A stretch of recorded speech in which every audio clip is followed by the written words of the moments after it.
Euzubillahimineşşeytanirracim. Bismillahirrahmanirrahim. Rabbi şrah li sadri ve yessir li emri ve hlul ukdeden min lisani yefkahu kavli. Selamun aleyküm ve rahmetullahi ve berekatuh. Inshallah we will continue from 23rd word, first chapter. And this week, inshallah, we will start with the third point, as far as I remember. Is an interpretation of the verse, Bismillahirrahmanirrahim. Indeed, we have created man on the most excellent of patterns, then sent him down to the lowest of the low, except those who believe and do good deeds.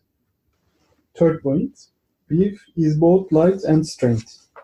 Yes, one who acquires true belief may challenge the whole universe and be saved from the pressure of events in accordance with the strength of his belief. Saying, I place my trust in God. He travels through the mountains, waves, or events in the ship of life in complete safety. He entrusts all his burdens to the hand of power of the absolutely powerful one, voyages through the world in ease, then takes his rest in the intermediate realm. Later he may fly up to paradise in order to enter eternal happiness. Otherwise, if he doesn't rely on God, rather than flying, the burdens of the world will drag him down to the lowest of the low. That is to say, belief necessitates affirmation of divine unity. Affirmation of divine unity necessitates submission to God. Submission to God necessitates reliance on God.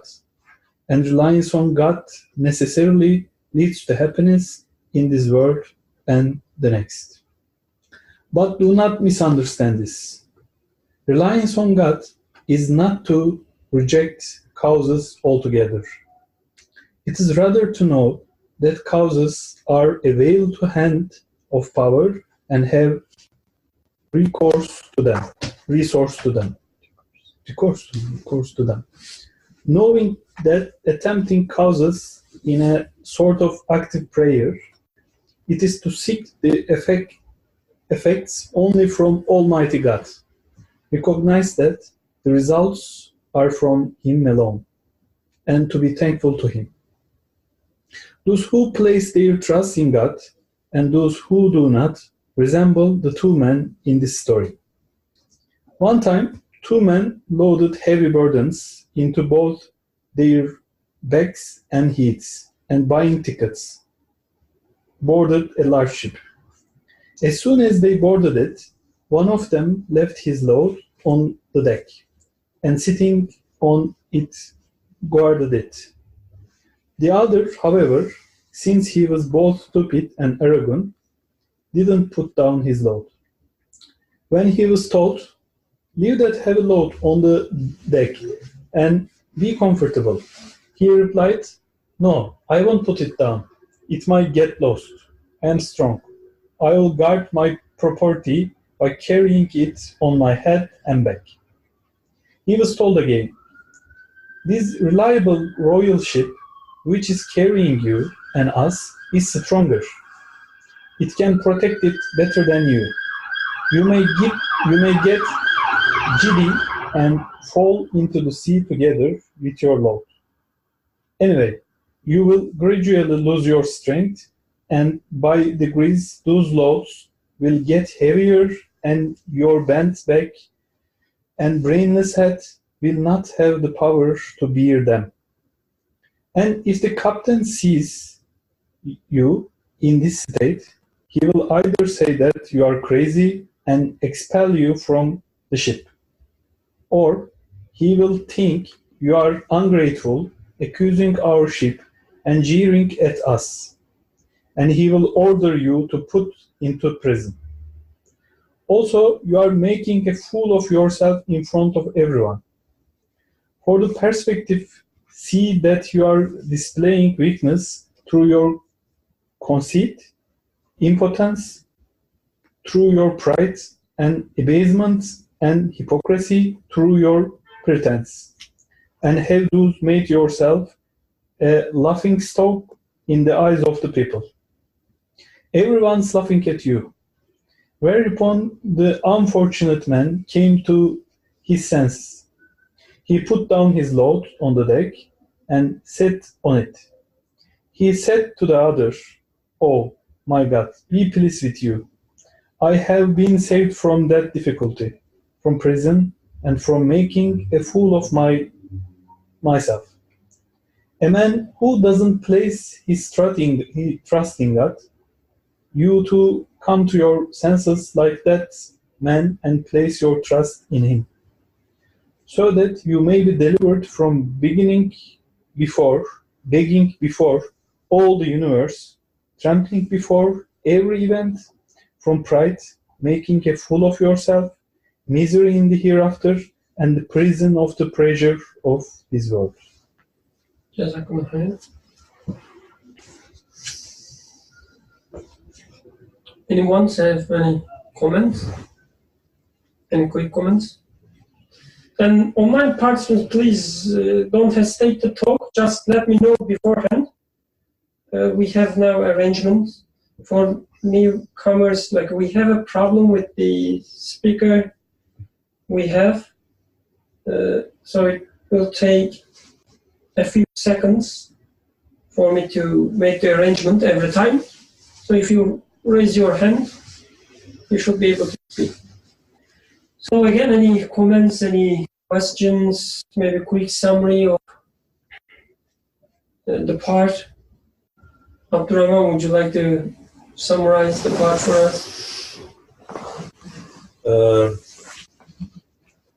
So what I understood, which may not be a summary, is that somehow if we don't have a belief in God,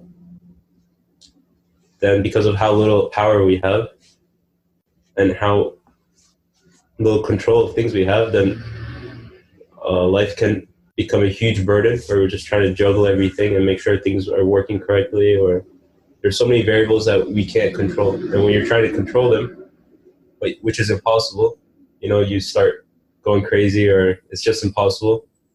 So with belief in God, where you accept the fact that you are weak and your power is maybe just in choice or just very little, you come to accept the fact that when things happen, you realize they are not just random mishaps. They're not just unfortunate events that have no meaning behind them, but they're actually purposeful and that they are being controlled and there's a reason behind it.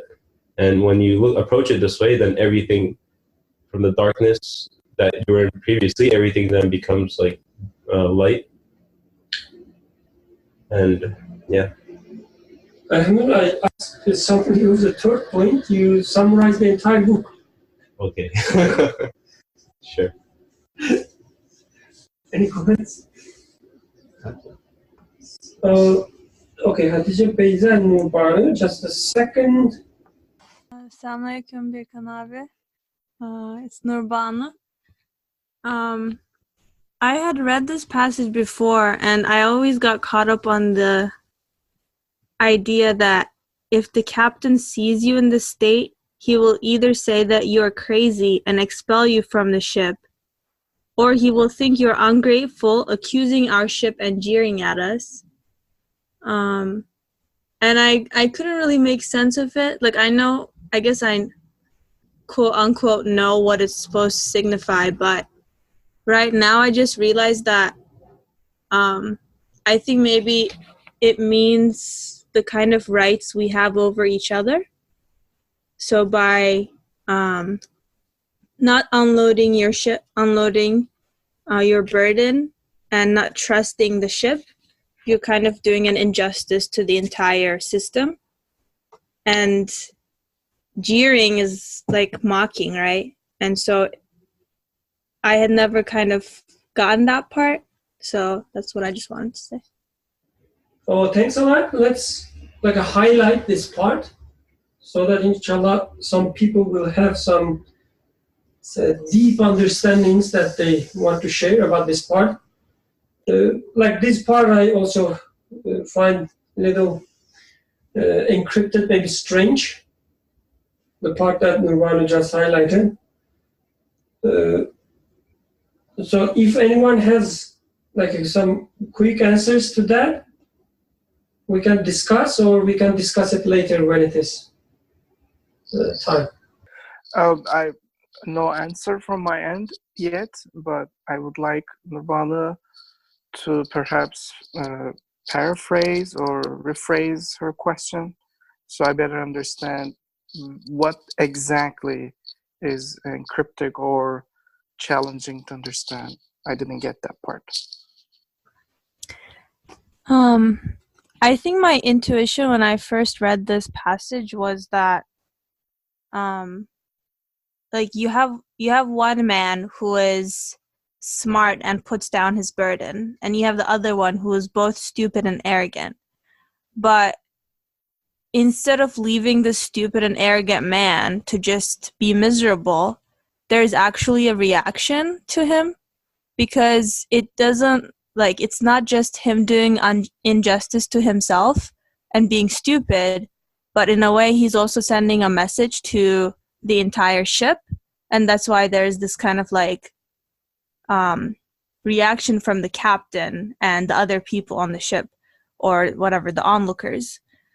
So before I used to think, I guess, like someone else reading this for the first time, or like my first time reading it was like, why don't they just let this man who's arrogant and stupid suffer? Yeah.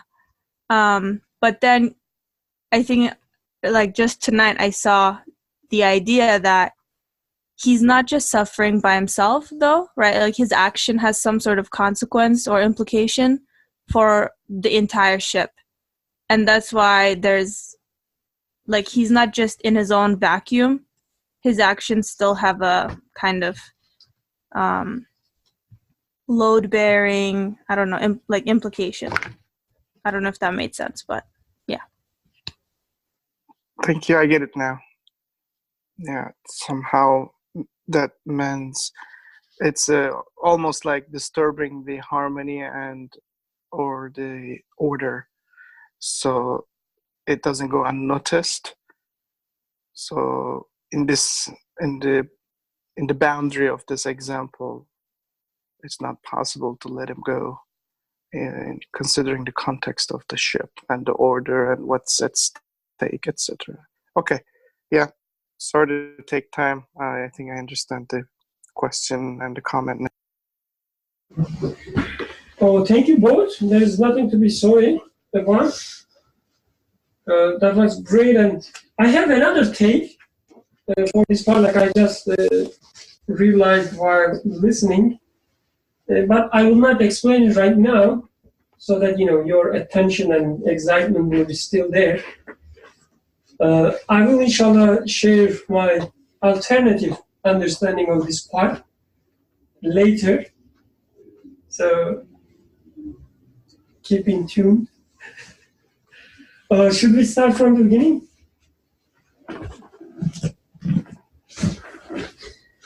Okay, third point. Belief is both light and strength.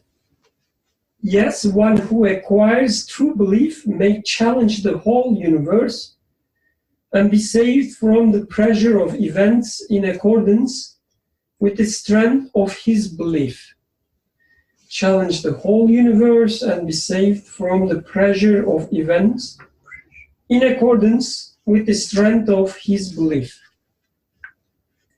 Saying, I place my trust in God.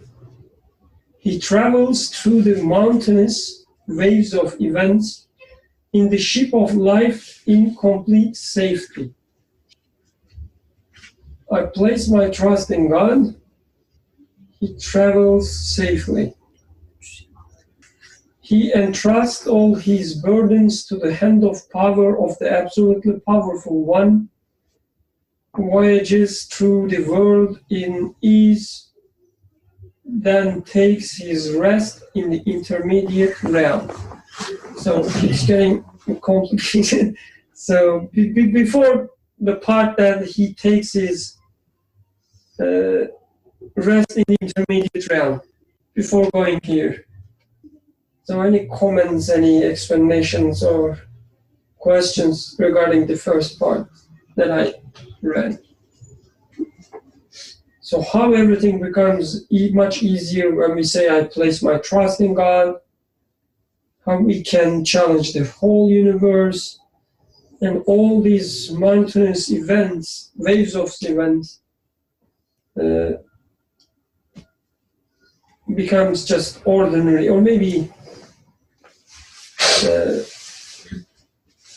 events that give pleasure to us. How we entrust all our burden to the hand of power of the absolutely powerful one. These are the questions that I come up with. So any ideas?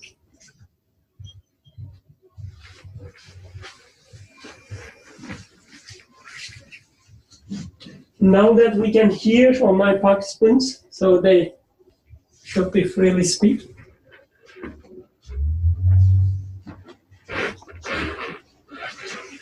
Oh, Suhail, please go ahead. Assalamualaikum. At least from this third point,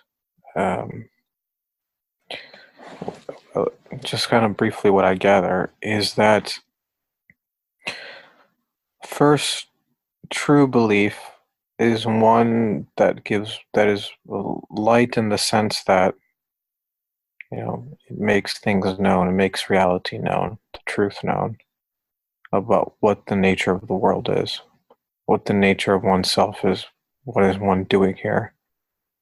And that's where the strength is in belief, because it's in the truthfulness of belief. The truth is the most powerful thing in the universe.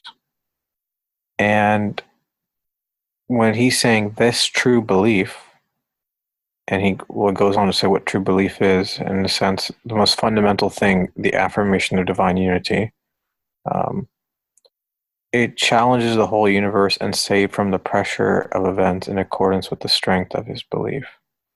Or in other words, I don't know if challenge is the word he uses in Turkish, but to me, it, in a sense, it sort of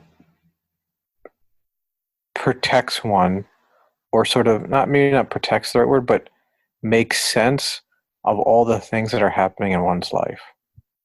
So all these events that seem burdensome, the turmoil, apparent chaos, it's as if like the universe is trying to attack you in a sense, or the things around you are just ill intent, malicious sort of creatures that are there to make your life hell, essentially. Whereas belief in the affirmation of divine unity, you then submit. You realize there is no power except his. So you can only place your trust in one who is all powerful, all knowing, all willing, all just. So then these events, they don't bother you because you know they're coming from him. In a sense, he's kind of alluding to divine determining qadar here. They don't bother you in the sense that they are from him and they are from an absolutely wise one. And anything that happens to you that you are concerned about or worried about or bothered by or burdened by, you hand them over to him as one who can answer your sort of needs and pleas. As he says, hand of power. He entrusts all his burdens to the hand of power of the absolutely powerful one. Because before an absolutely powerful one, all things are easy. So if you entrust your affairs to one who must be all-powerful, then your affairs become easy. Not in the sense that maybe, okay, I'm in a bothersome situation, my bothersome situation goes away, but it's my attitude, my perception, how I feel about it. that is sort of rectified. And then really when you and at the end, somebody may say it sounds morbid, but really you see your voyage as going simply through this world for a short period of time, maybe 70 years, 80 years on average, to the intermediate realm, the life of the grave, and then the afterlife. So you just see this place as sort of a place to become acquainted with your Creator. Nothing more than that. So that's what I took away from this paragraph. Jazakallah khair. Any other comments? No. While you're speaking, Suhail, I just realized something. Like he says, hand of to the hand of the power of the absolutely powerful one. To the hand of power of the absolutely powerful one. So there's an emphasis on the power part here. And I guess it's understandable. Yeah, as you said, like, I guess the ultimate transition is about our perceptions, how we see things, how we relate them to the Creator and ourselves.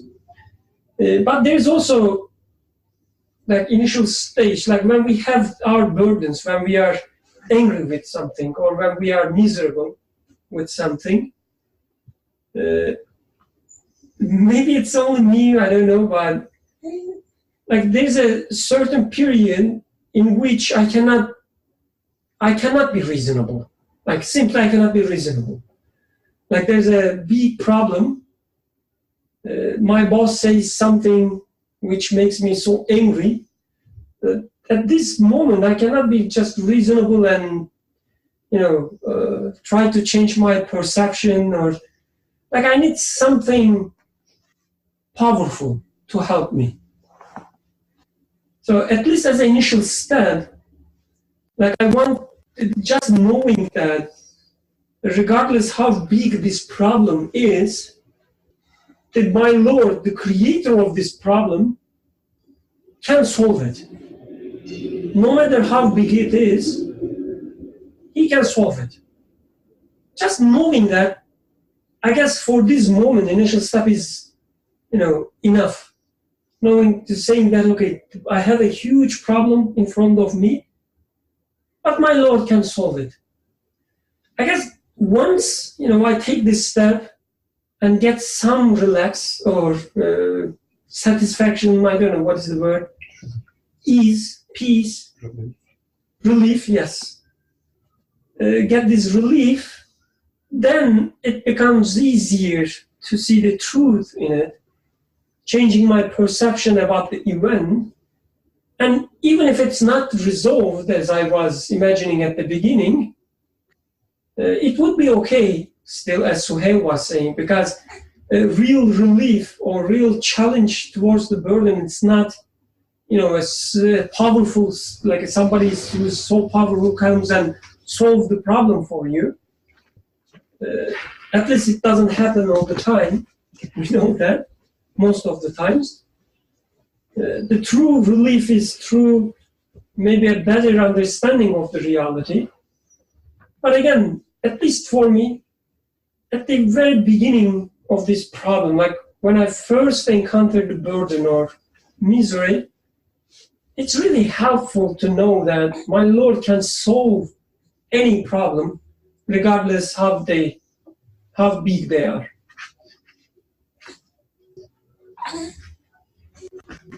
Oh, sir, please go ahead. Yeah, I just, in theory, because I've had to kind of deal with this personally recently over the past month, just kind of sharing a personal story. I'm sure, well, some of you may know, ethnically Kashmiri, so following the news, what's happening there. And my parents are over there, so not having heard from them in over a month, it's you have a new perspective on things that, or you feel a certain way, you sort of feel helpless. And I'm sure Nursi, kind of in his own sort of personal tribulations, also felt helpless in some sense, in that when he was exiled, imprisoned, you think the world is not there to help you, or it's there to, in a way, to challenge you, as he says. But if you don't, I mean, some people may say, well, you were just trying to delude yourself. But the truth is that, there can only be, the source of existence can only be all powerful. That's just the way, that's the thing, that's what all things point to. Even the situation you're in you don't like points to that as well. But by doing so, I think you get a sort of, I don't think you don't get over the, at least personally, I don't think you get over the situation, and that you say, oh, I like the situation. I don't think anybody says that. As you said, your boss makes you upset. I don't think anybody will say, I like that situation. But you become, I guess, more relaxed in that situation. Your perception and your attitude and how you feel about it changes. Because you realize that, no matter who's doing what to you, whether it's a government, a country, another individual, they're all also contingent existences as well. They're all creation as well. They don't have power in and of themselves. There's nothing intrinsic to them that gives them some sort of power. And in a sense, as the world was emptied 100 years ago, those people aren't alive. So too, if the world lasts that long, another 100 years, it'll be emptied again. So that's the nature of the universe and nature of existence. So I think in this regard, one really could say, and I think Nursi, it kind of alludes, like he often says in his writings, going through these sort of like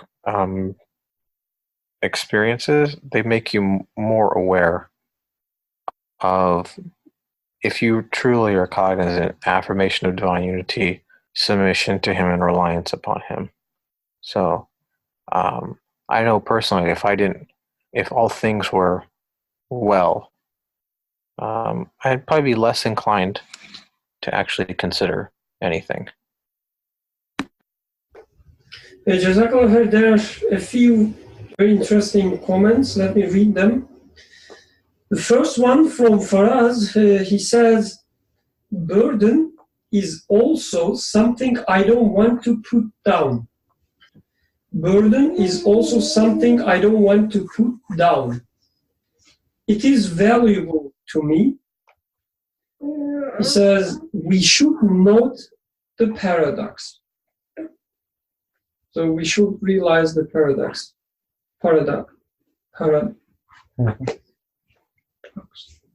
Paradox. I guess far as to his previous comments, he says, in this story, Nursi tells, okay, we should note the paradox in the story Nursi tells. Once we come to the story, I assume you're referring to the story with two men and sheep. It would be great if you can elaborate your paradox when we come to this story. Another comment from Mustafa. He says, I was always thinking that the universe is challenging me. As in, I live my life and go through various trials and tribulations, and I am being challenged. Instead, here, he says, with true belief, I may challenge the universe. And Mustafa asks, do you think that's something to change our view of the events around us? So he says, I've been always thinking that the universe is challenging me. Now Nursi says, you can challenge universe. Is it about changing our views or perspective about of the events around us? That's his question.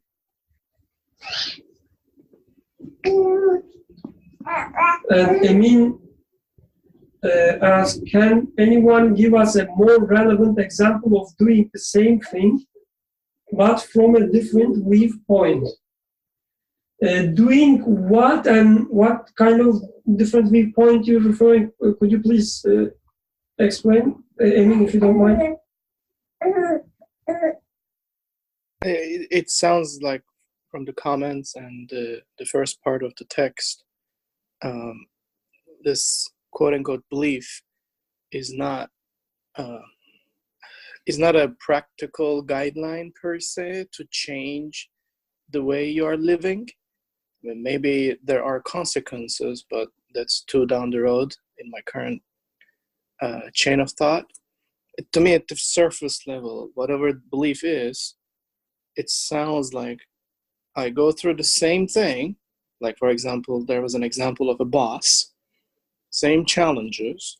If someone looks at it from a distance, my boss is yelling at me, but something happens evidently on the inside, and this experience is turned upside down for the better. So I'm trying to understand the dynamics of this transformation, I suppose. That's why I'm looking for help.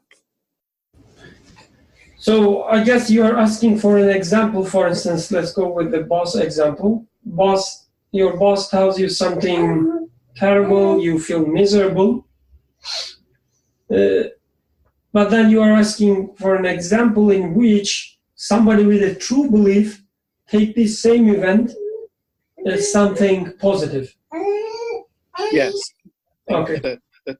That's a good way to put it. And inshallah, we will come to this when Faraz explains us how burden is valuable to me. So since there's a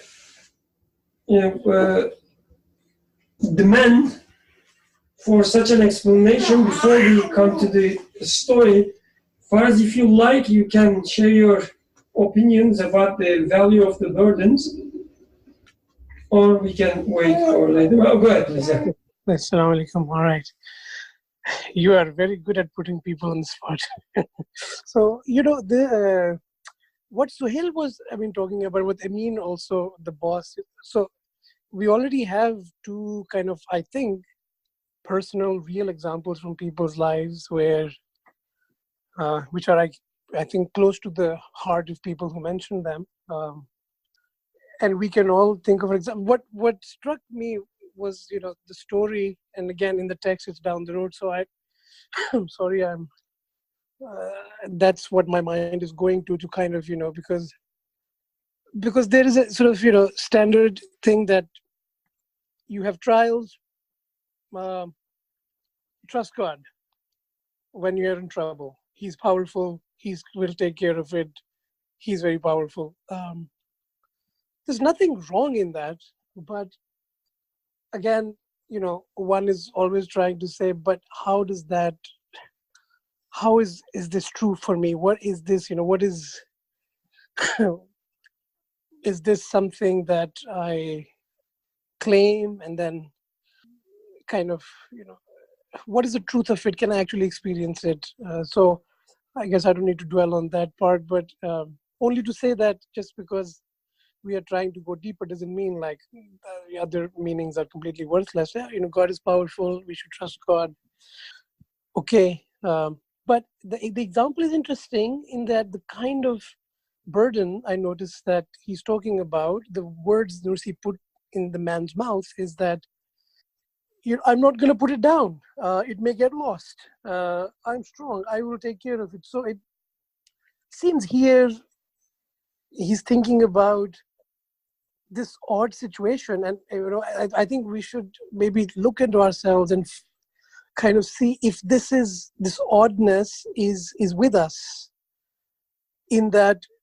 And it is again, we're coming back to something we've said so many times, but again, it's all a reminder really that what kills us most is what we might value the most.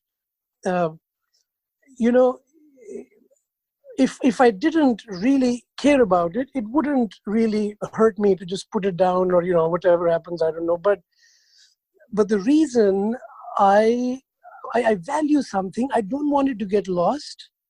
And then, paradoxically, my valuing of it brings me this burden. I'm not able to put it down because it may get lost.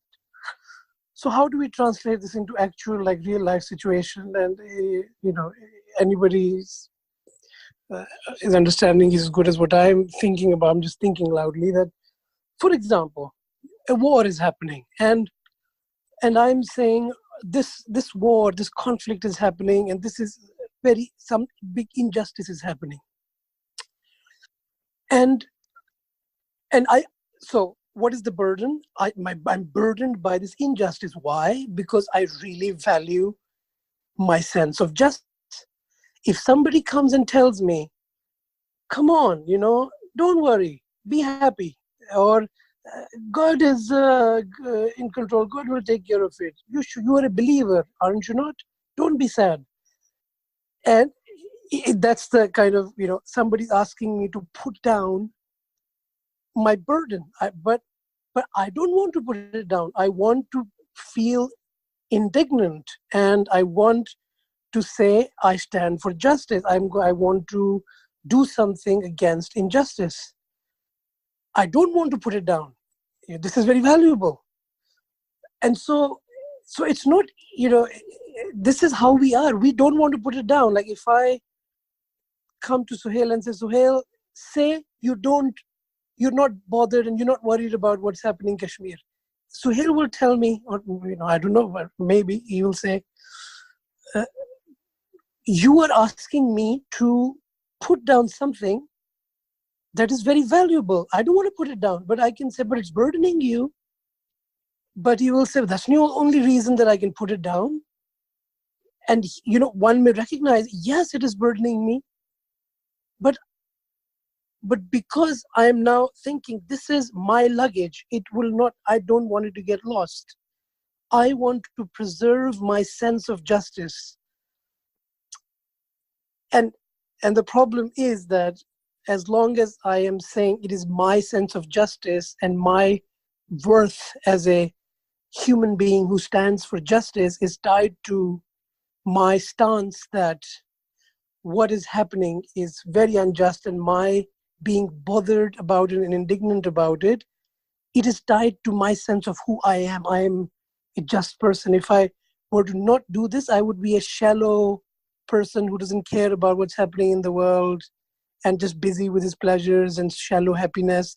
And it's not that I don't want that. So, any example we can think about, and we can say, in the end, the burdens that I'm carrying is the punishment for what I find valuable. It's paradoxical. It drives you nuts. It drives you mad, because on the one hand, you cannot get rid of your sense of valuing justice without really falling into despair about reality. But as long as you carry your sense of justice, you're also burdened under its weight, almost punished, right? And this goes back to Nurbanu's point that, to me, that might be what she's saying also, right? Other people, but the anger of the captain is already, manifest in this paradox. So that's something that I come to at the end to realize. Understand the captain was angry. That's why. That's how I know it was angry. But that anger I experienced as a burden. So I don't know. Maybe the point it became clear 5 minutes ago. I'm just going on and on for nothing. But this, the interesting thing is that if I recognize that what burdens me is what I value, I don't want to put it down in the story, in the analogy. I don't want it to get lost. I should have the power to say what justice, I'm a just person, or what justice is. This is difficult to put down. And what the way you put down this burden is like, again, you don't toss the luggage off the ship. You don't say justice doesn't matter anymore, okay, to me. But you entrust it, this burden, this what you value, justice, that you don't want to get lost.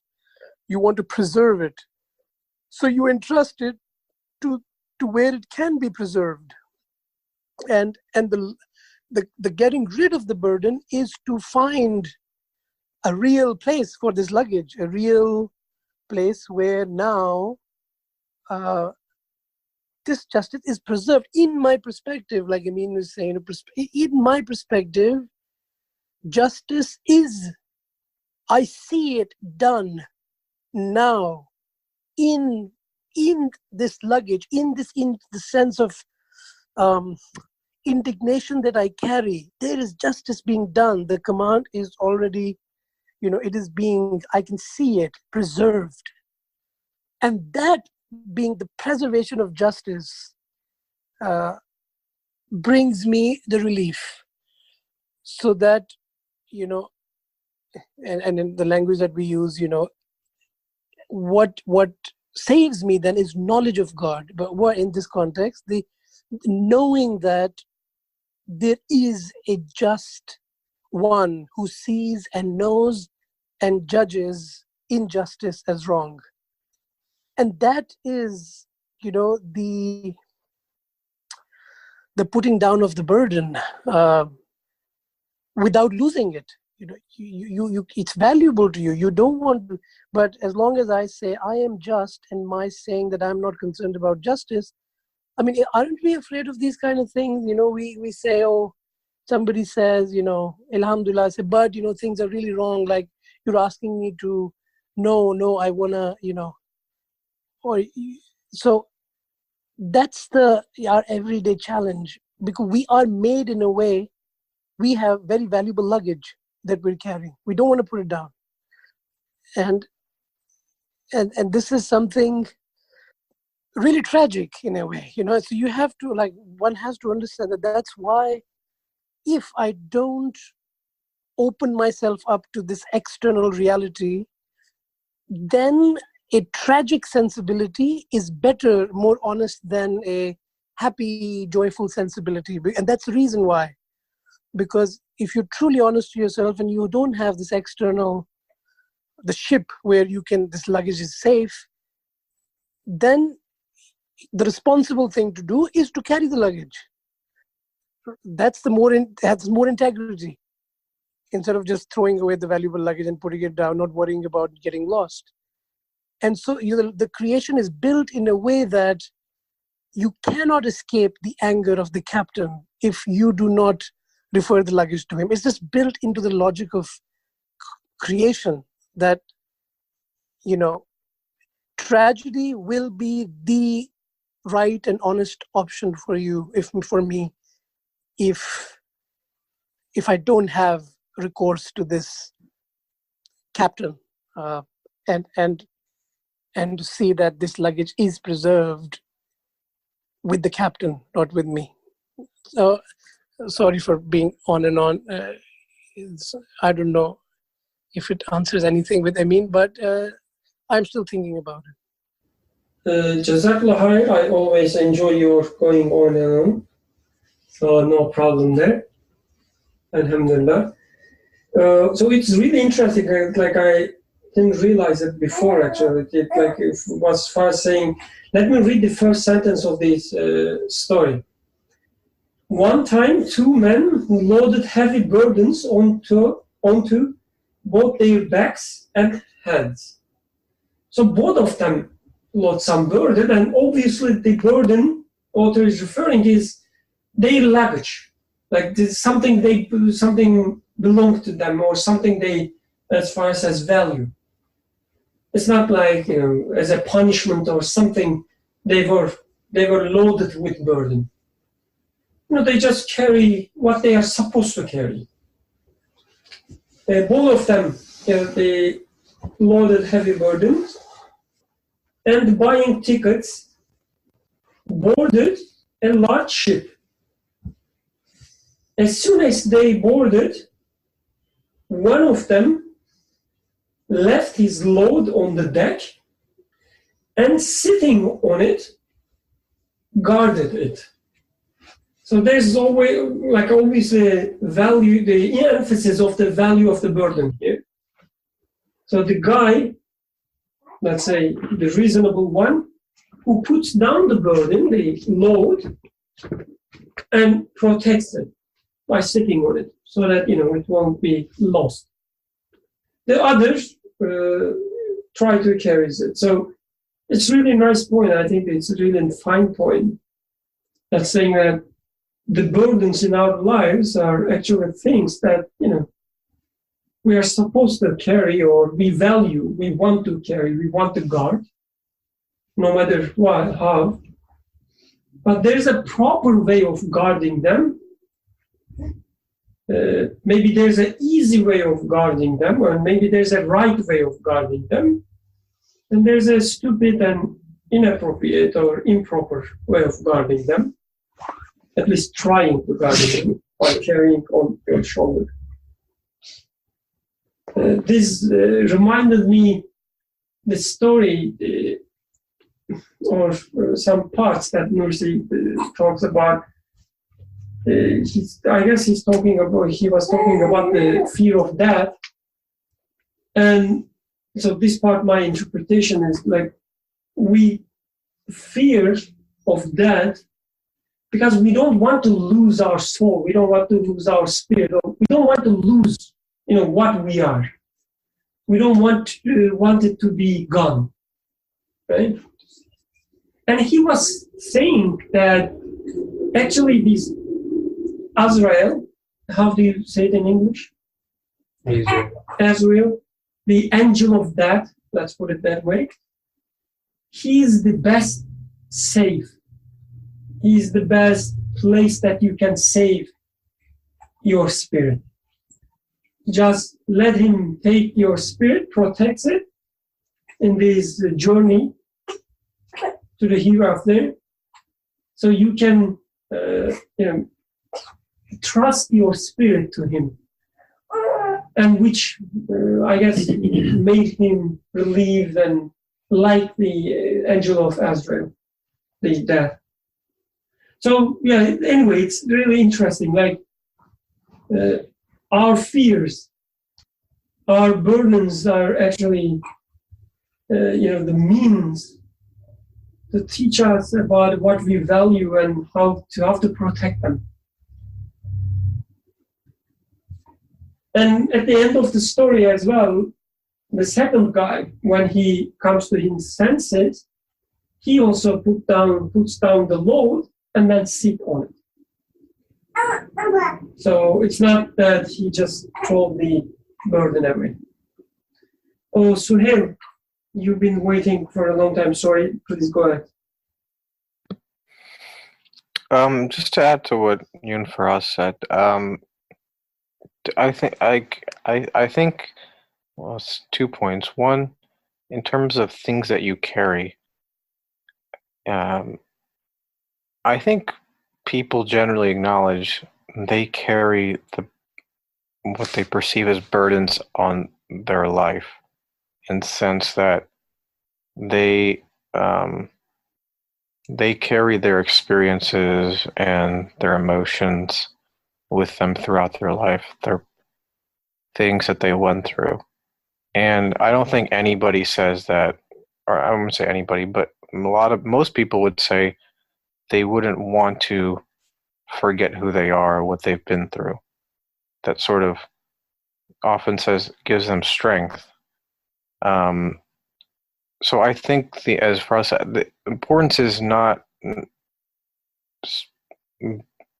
just from the experience, but what you make of it, as the two men example shows. It's what you do with the things you are carrying, because you have to carry them. That's a part of who you are. Kind of dissociating yourself from it doesn't make any sense, because that is what defines your life. That's you can't speak of those things independent of yourself.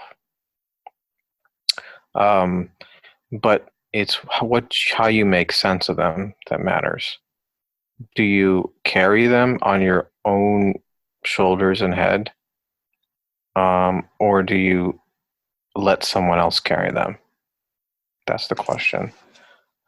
And I think the importance here is that you need these experiences. You realize the value in them, because otherwise you don't know what it means to have reliance. You don't know what it means to shoulder a load, and therefore what it means for someone else to shoulder it for you, to hand it over to an all-powerful one. There's no appreciation of that unless you have this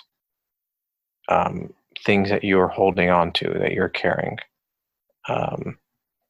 and you need that. I mean, it sounds, as Farah says, it sounds like it's paradox. You're getting punished, like I'm experiencing injustice, but I value justice. But I guess you don't perceive that. You only value justice because you experience injustice. That's a part of who you are. That's why you value it so much.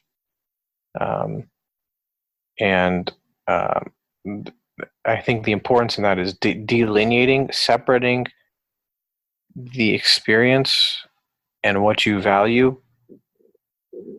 from what the result is. Because I think it's quite easy, and I was thinking about this personally, it's quite easy to say that I am shouldering this, or in the example of these two men, I'm shouldering this load, but one man is going to blame the captain for his being weak and impotent in that sense.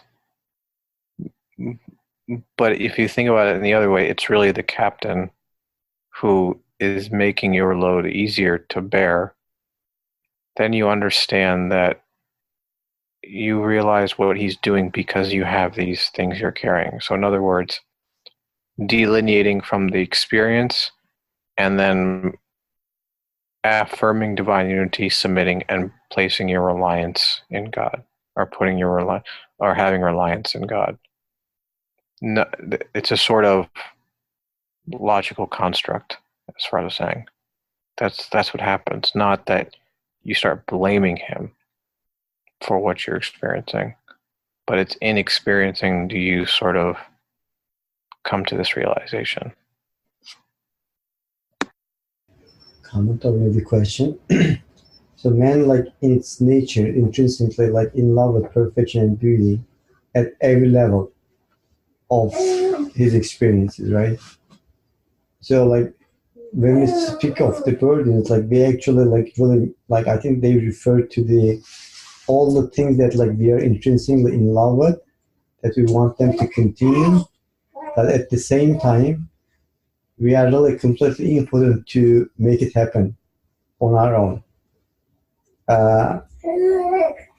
I think that's what the paradox, like, or at least that's how I understood like the paradox that Paraz was referring to.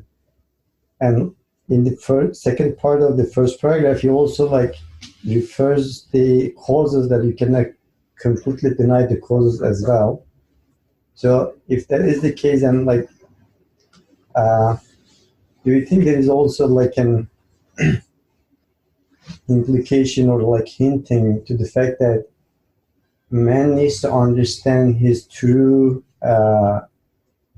nature in terms of like being in love with the perfection and the existence itself, but at the same time being completely important to be able to maintaining it, and but at the same time establishing in a relationship with an all-powerful one who is able to do it. So in a way, like the text is inviting like the reader to the awareness that As long as you are able to establish a relationship with the all-powerful one in a way that like you only expect the results from him, but on day-to-day basis you will still continue to do the same thing that you will like you what you do in your everyday life. The only difference is like you understand who you are in your essence, in terms of like your own self or ego, which doesn't give up on the things, and also like your role in relation to the all-powerful one who brings everything about in terms of the perfection and the beauty and the existence that you are in love with.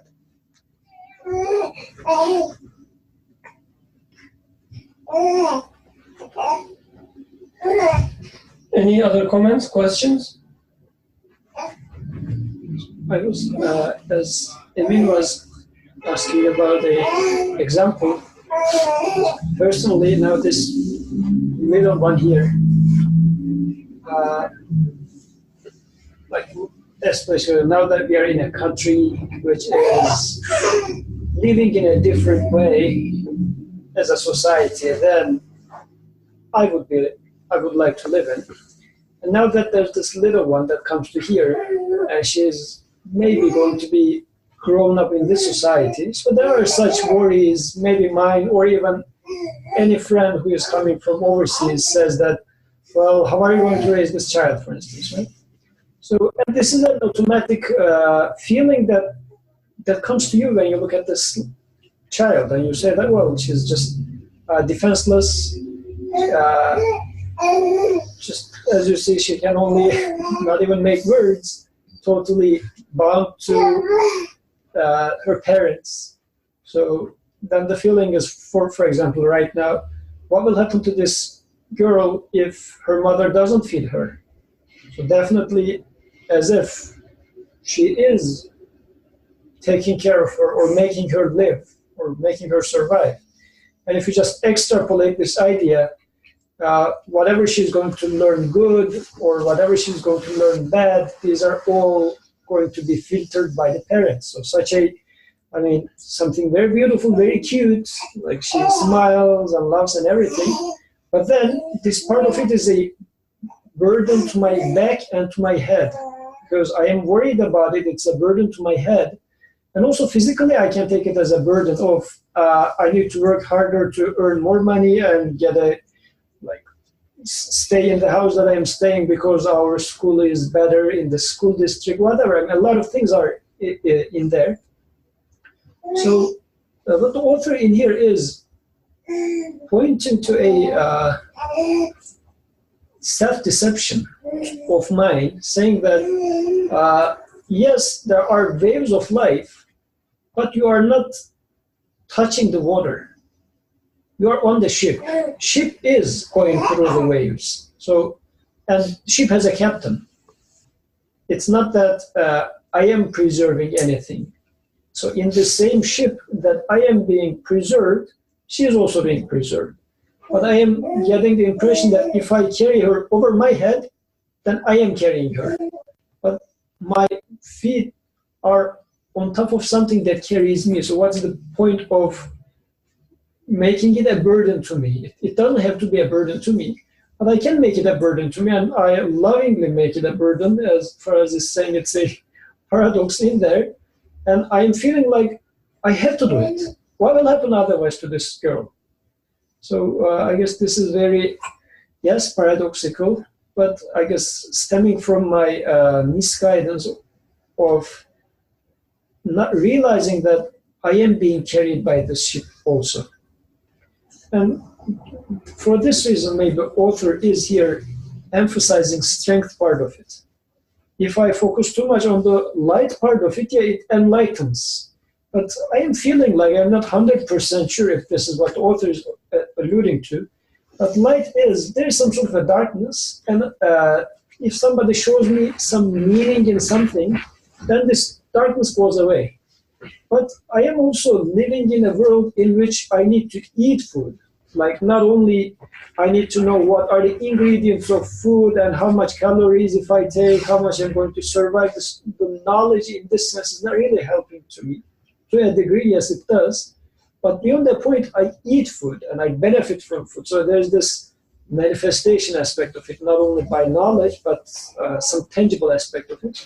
So in here, I guess maybe the reason of strength or power emphasis is I should also digest understanding that I am being provided, I am being carried on this ship in which she is also being carried. The daughter is being carried.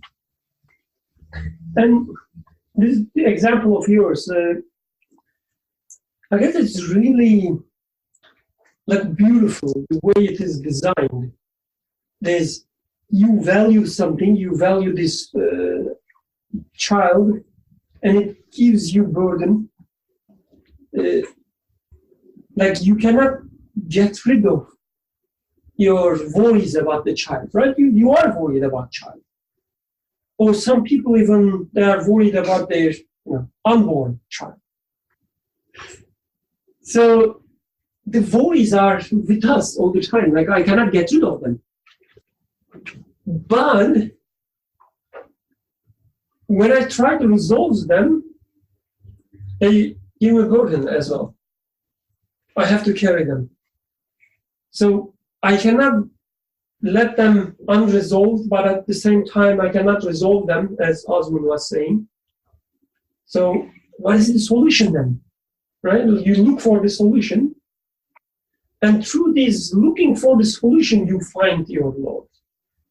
You find the one who can resolve. And like just imagine, you are worried about your child, worry is there. And because worry is there, you can know that this child is taken care of. Otherwise, you wouldn't even realize that. This child is being taken care of every second.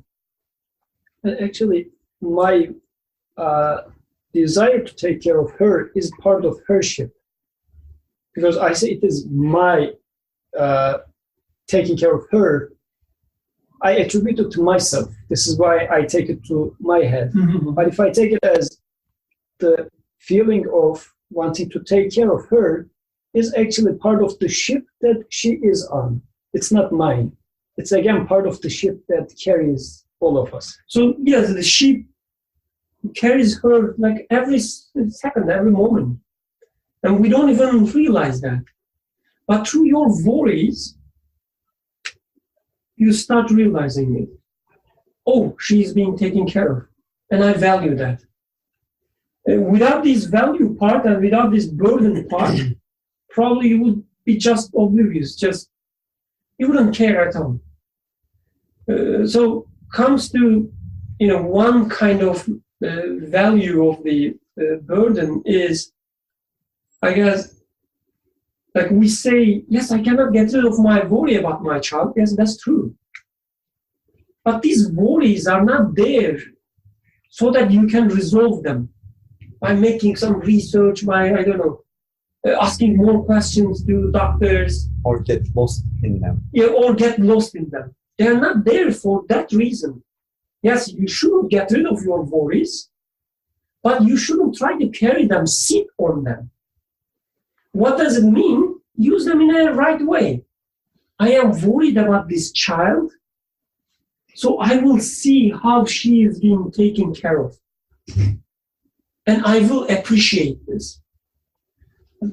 This sitting on top of it or carrying it reminds me of a nice memory. So my father, he was not super rich, so he had a car. Yeah, and it was like this Tofaş, Şahin, whatever, you guys know it. So while he was driving, he escapes from the potholes. He doesn't want to harm his car. We were driving with his boss's car. The boss is filthy rich, and he has this Mercedes, which is like the best car in our little hometown. So he was just going through the potholes, and my father said, "Why are you going through the potholes?" And he says, who is owning who? He says, I am the owner of this car. It should serve me. I shouldn't be serving the car. So in here, as if the burdens, like author says, just sit under. So you are trying, as if car is your owner and you are just polishing the car and taking care of it so well, but you are just ruining yourself. Just let the car serve you. So in this case, if it's a burden for me, I am just being crushed under it. But say it's not supposed to crush you. It's supposed to be a seat on which you are going to sit. You are going to if you like, crush it. Not crush, but it should serve you, not the other way around. So I guess it's really important, like the right approach wouldn't be, again, please correct me if I'm saying something stupid, like any of you. The right way of approaching your worries, say worries about your child, worries about your other beloved ones or your work, whatever. The right way to approach your worries are not trying to get rid of them, but to realize that these worries are there so that you can realize something or you can make sense of something. Like a true sense of justice, for instance. You value the justice.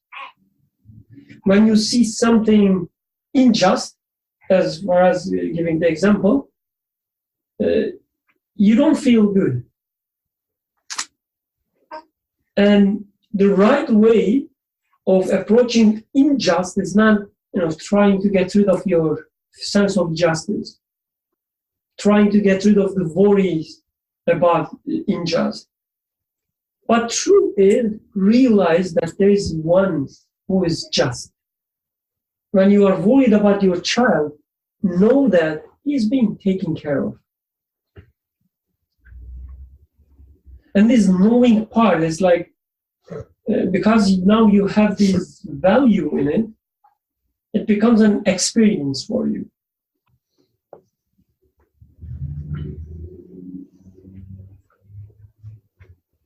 Any other comments?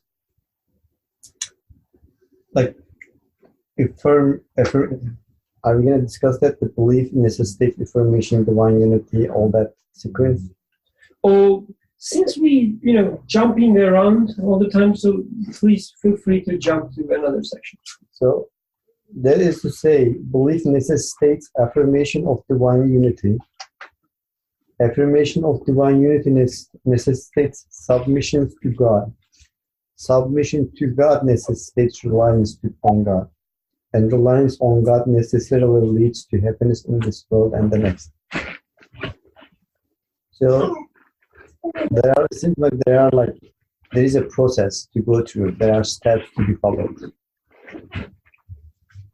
So just like knowing God or being convinced like the existence of God, who is all powerful, is not necessarily the immediate answer to the worries of man.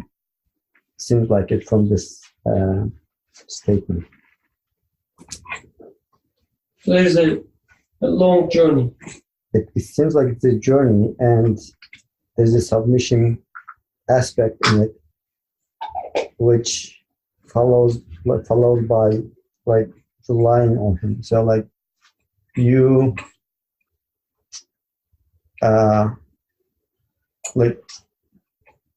one is convinced about the existence of the powerful one, and as a result of it, what is submission? What does it signify in that relationship?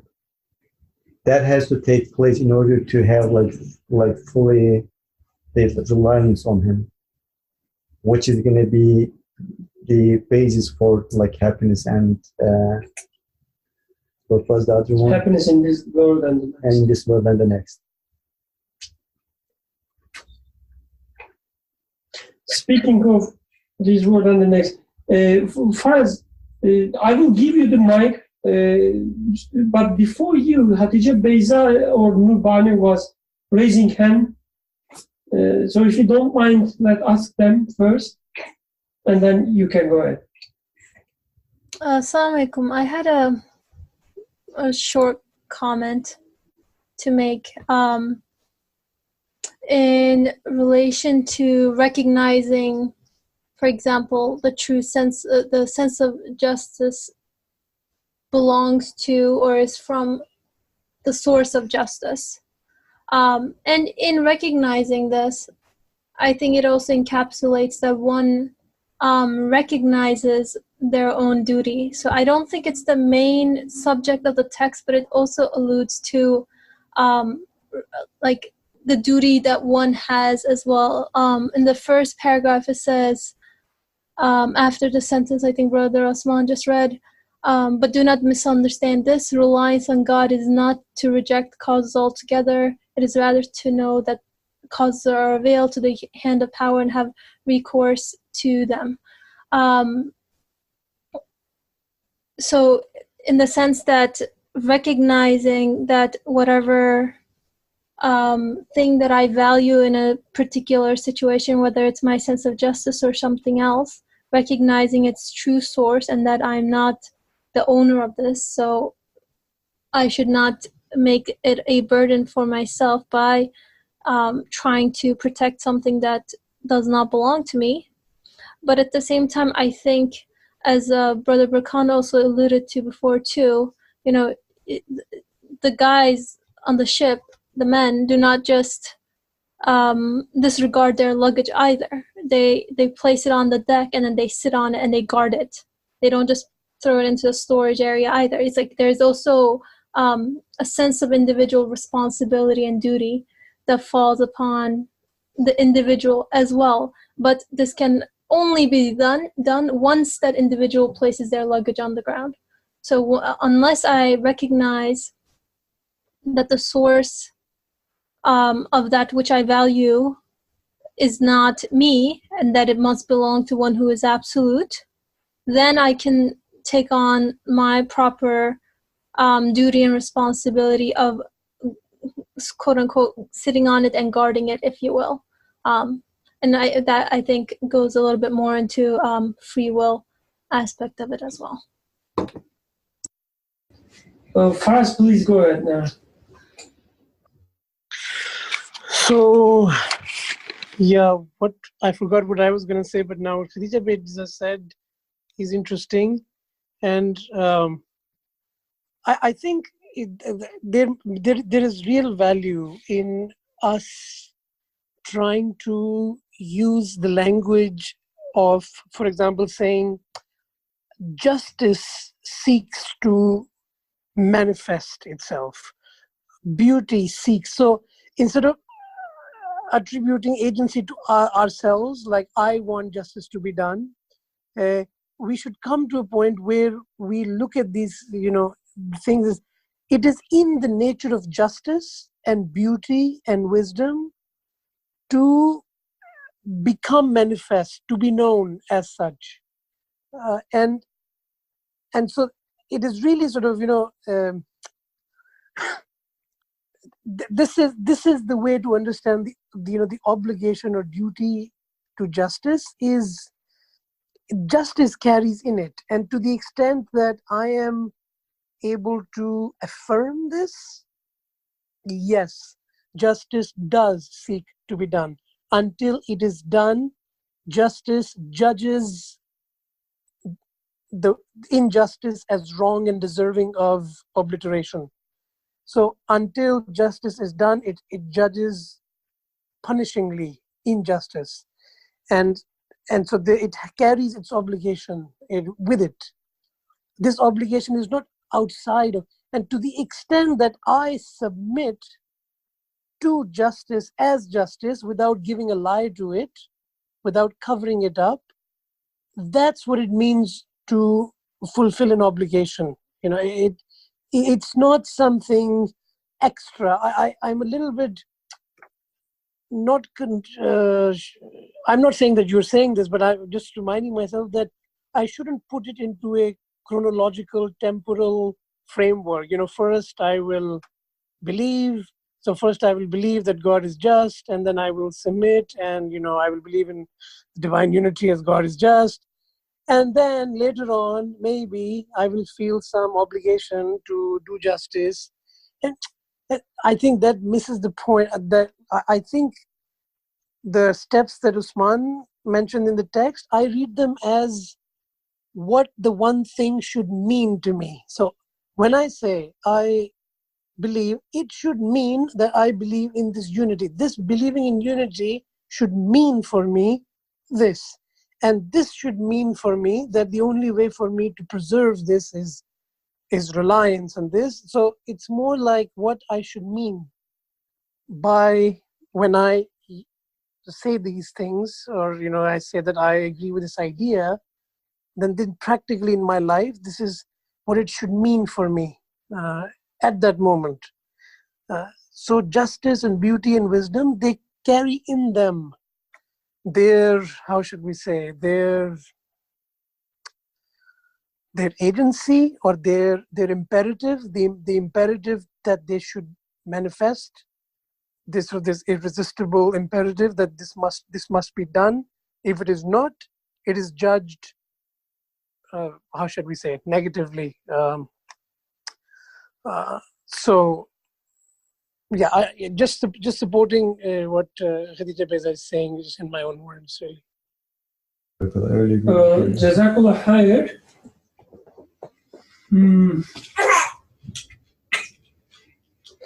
That's an interesting point.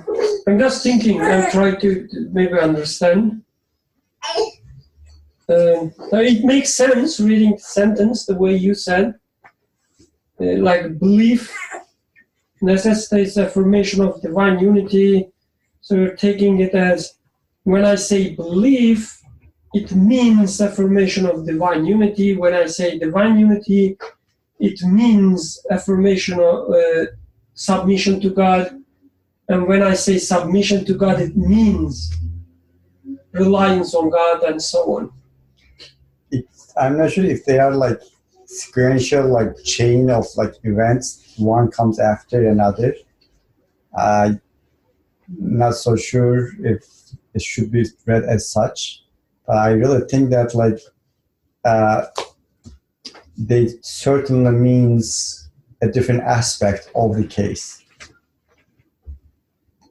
Like I don't think like affirming is quite equal to submission. And without submission, I am not sure if I can really like fully trust and just like let it go and rely on whatever it is. So I'm sorry, just to maybe clarify. Please, right, please, there is nothing to be sorry. So for example, very simply, that if I say I affirm divine unity, what does it mean to me? It should mean that I submit my sense of justice, as the example we are using. I must hand over I should not claim that I want justice to be done or that I value justice. I should hand over, submit this justice, this sense of justice to its owner, because that's what divine unity should mean to me, that I can no longer say, yeah, there is one God, but I feel really justice should be done, but God is creating this injustice out there. This is not divine unity. Affirmation of divine unity means that I give up my luggage, my valuable luggage that I think I'm going to preserve, justice in this case, this is your justice. I hand it over. This is submission. So we shouldn't think submission only as submission of the will. That is only one tiny aspect. Will is one attribute, but submission of justice to the one. And then this submission of the justice, why? What is the outcome? So this ought to mean that justice is preserved, right? Reliance in this example is you want to preserve it. You want to, because you don't want to, you're not putting down the luggage because you think it'll be stolen. It won't be taken care of. So this is now reliance. Now I can actually feel comfortable that by giving up justice, right? And that's the miracle actually, that's Mojis. That I feel I was carrying justice, that's the only way it's preserved. But paradoxically, it turns out as soon as I give up justice and say, no, it's not mine, it becomes preserved, right? Ishmael survives the Abraham's knife. So this is, as soon as I give up, paradoxically, or or say miraculously, really, it is preserved. I can rely now on this justice as real. This justice is done. I can rely that things are taken care of. So, like they're not really sort of temporal in the sense, but in my thought, as I think about them, this one thing leads me to the other in what it should mean. It should mean practically this for me. And comes to the point where I can now actually, after reliance, will come, shukr, that now, thank God, thank God that justice exists. Justice is done. Justice is preserved. Thank God,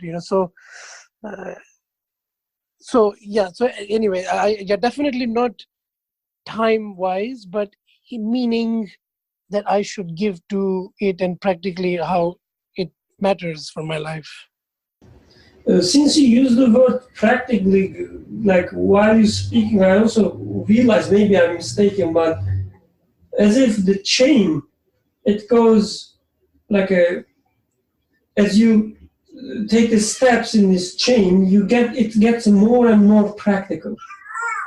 Like you start with the belief, and then you talk about the affirmation of divine unity, and from affirmation of the divine unity to submission of God to reliance on God, and then happiness in this world and in the next world.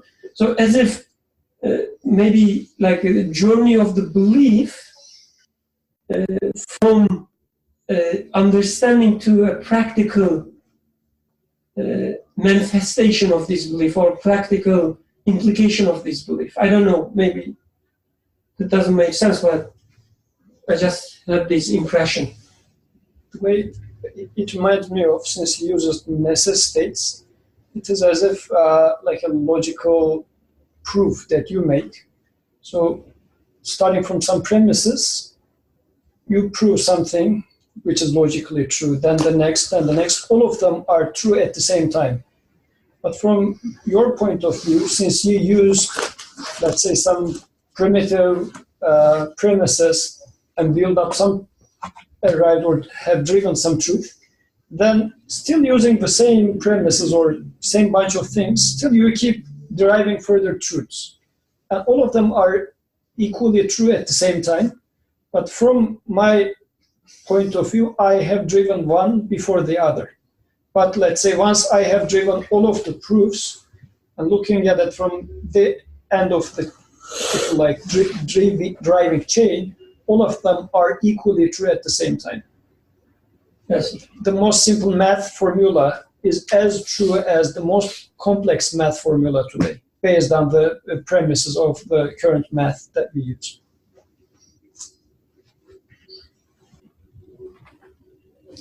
Oh, there's one point, the comment where he says right. Probably right to what I said, not to yours, but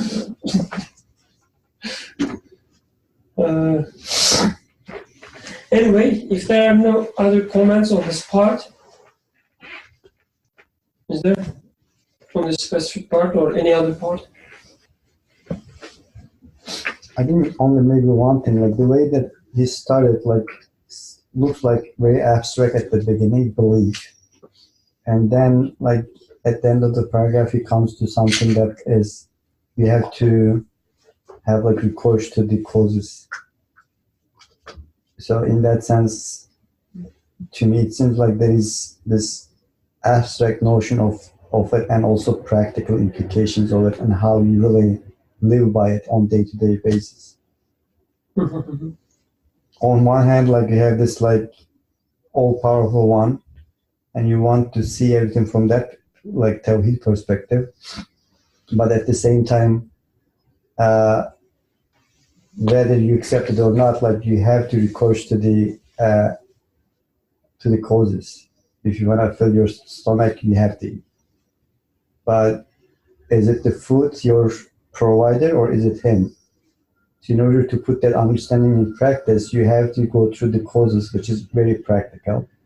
But at the same time, putting that like with understanding in practice within that like setup context.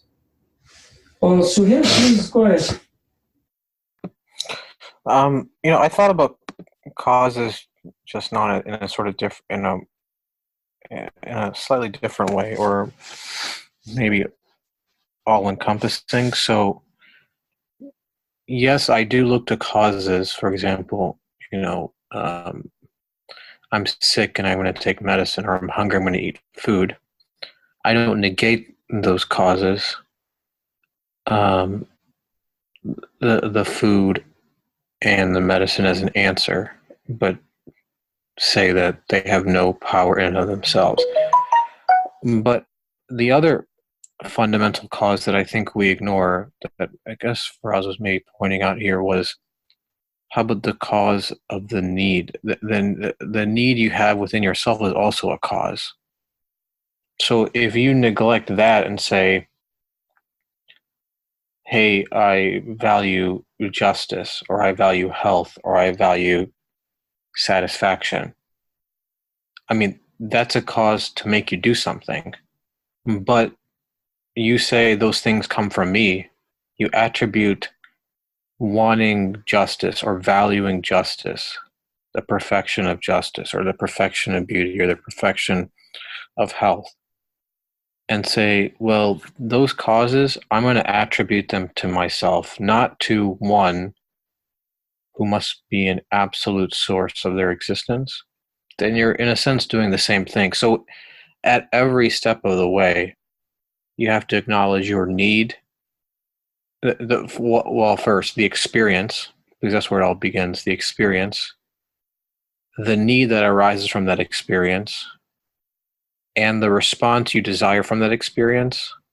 They all come from the same source of existence. That's why he must be absolute, because he's all encompassing of the entire experience. So I'm in what I perceive to be an unjust situation. That must be from him.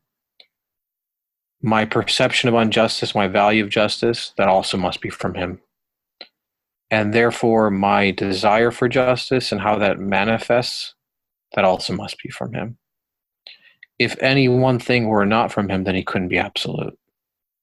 So when you think about it, to carry any burden, to shoulder any burden, is illogical. It's not human. And then you feel the weight of it crushing you. It's because one who's impotent and powerless can't shoulder any burden, which is the nature of creation. That's essentially hell to me. Whereas the opposite is paradise. That's happiness, eternal happiness. Jazakallah khair. So I guess this also goes back to what Faraz was saying about the agencies. So I say, I am worried about my child. He's not or she's not acting the way she should act. I am worried. But as Suhail was saying, no, you're not worried. There's a worry that is given to you. Right? There's a worry given to you for a purpose. As author says, it's a prayer. Through your worry about your child, you get closer to your Lord. This being in this state of prayer. There is a sense of, the sense of health or sense of, being good for the child. And this health wants to manifest. They don't take anything that is coming to the existence. Yeah. Because if you take your own, let's say in my example, like if you take your own hunger as for granted, then you already missed the point, off the bat. Because it is like you already claim an ownership over that experience, where in reality it is just given to you as an opportunity to practice or put that with understanding, like, or awareness or consciousness, like alive. So when you take it to yourself, I am worried about my child. So what you try to do, you try to resolve the worry. You are bound to find a solution for it. You carry it on your shoulder, it becomes your burden. But when you take it as a pointer to your Lord and pointer to the perfection that you are seeking for, then it serves its duty. There's a few comments as far as shares. He says, love seeks manifestation. So love wants to be manifested, I guess. It points to paradise, a place of absolute manifestation of love. It points to paradise, a place of absolute manifestation of love. I'm just, paraphrasing first, just to share you what I understand so that you can correct me on the process. It points to paradise, a place of absolute manifestation of love.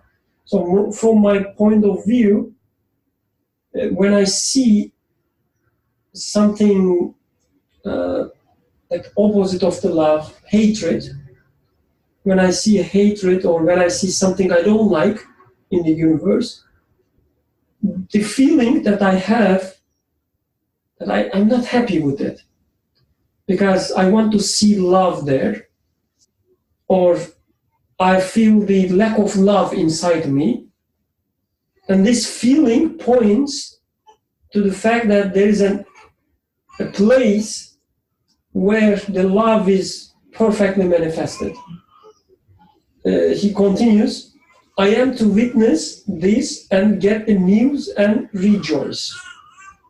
So the fact that I'm not happy should tell me about the existence of, the perfect love, because when there's no love, I'm not happy. I'm taking this evidence to the existence of the perfect love. So I am to witness this and get the news and rejoice. He continues, my worry is a sign of love's desire to manifest and be seen and recognized as love. Oh, she says, okay, my worry, when I don't see love, I should take it as a sign that there is love and it wants to be seen. Okay. Since he didn't, reject or correct me, I take it as, yes, Birkan, what you said is right. Take for granted. Take for granted. So we have a few minutes left. So there are many people who haven't spoken. At least two of them, Asim, Fariha, and Mustafa Ömer, at least he shared some comments. So yeah, Asim and Fariha, we miss you a lot. It's been a long time. Haven't heard both of you, neither of you, either of you. Yeah. Okay. So, Fariha says listening. Okay. From India. So let me read the last paragraph.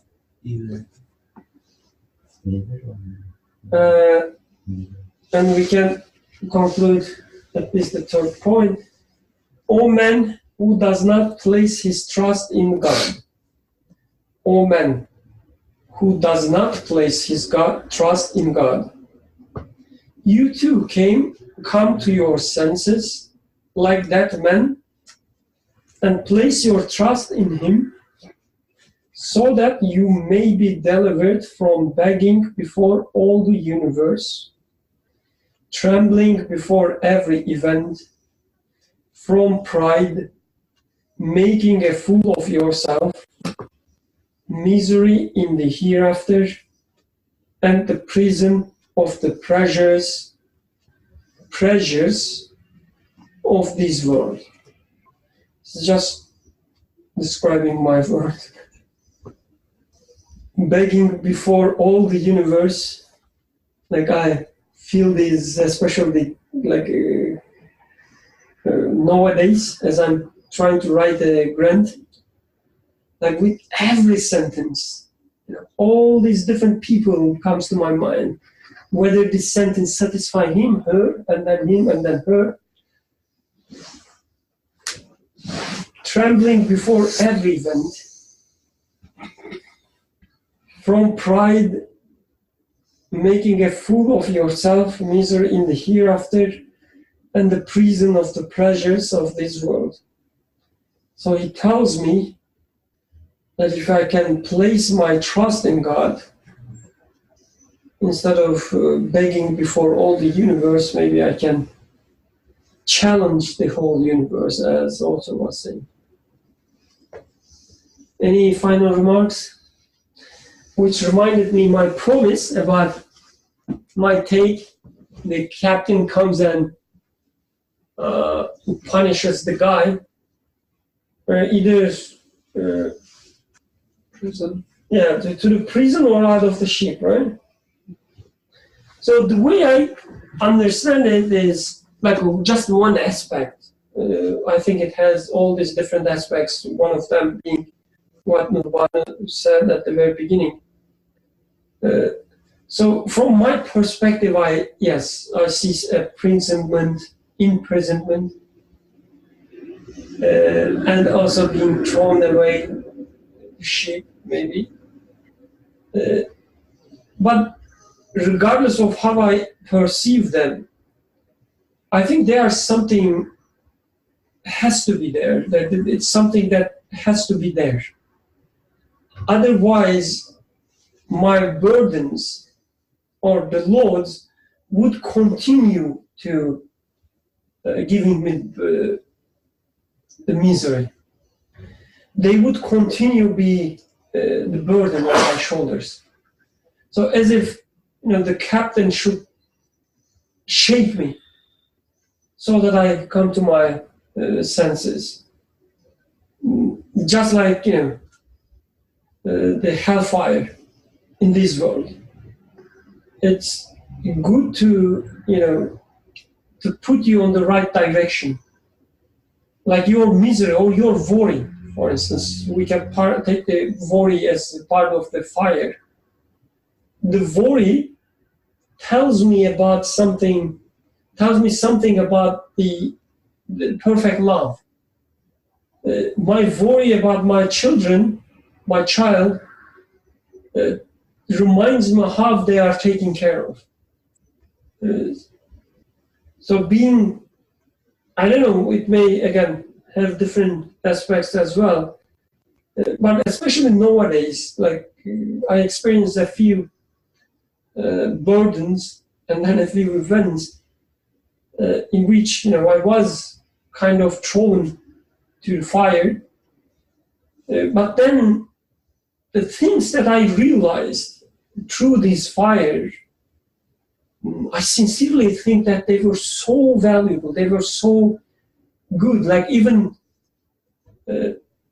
I came to the point that I hope I would have similar miseries in future. And I'm not talking metaphorically at all. So you think that hell or the hellfire is a manifestation of mercy? Exactly. And not in the narrow sense of just warning me, but the mindset that I can come to within this misery, the learning process, especially these few experience I had, they were so valuable to me that I hope, of course, the Lord will, create things which are good for me. But as if, I'm asking for such moments again and again. Like you don't care whether there's an insult in this moment, there's a loss of love or not. You say life is much, the I don't want to say just colorful, but valuable or rich with these moments. سبحانك لا علم لنا إلا ما علمتنا إنك أنت العليم الحكيم. الفاتحة.